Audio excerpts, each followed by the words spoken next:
انا رالف المدمر، اقدر اكسر اي عماره بايديا. نزلت مصر عشان اوريهم قوتي، بس للاسف نتين يقدروا يستغلوا اي حد ويطلعوا منه بمصلحه مهما كان حجمه. دخلت فرن بلدي عشان اكسره، الفران شاف ايديا اللي قد المخدات، قال لي سيبك من التكسير واضرب لي بوكسين في العجين ده عشان ننجز طلب الفطير مشلت. بقيت بعمل عجين الفلاحه. انا متعود امشي حافي عشان ابين اني شباح، بس مشيت على اسفلت مصر في عز الظهر، رجليا ولعت نار وبقيت اتنطط زي القرد الاهبل في الشارع، هبتي ضاعت وبقى شكلي كلوت.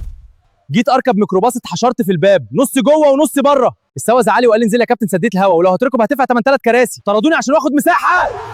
لقيت شويه طوب احمر في الشارع، نمت عليهم عشان ارتاح. صاحب العماره صحاني بعصايه وقال لي قوم ياض بطل مرقعه وطلع الطوب ده الدور الخامس، بقيت فواعلي على اخر الزمان.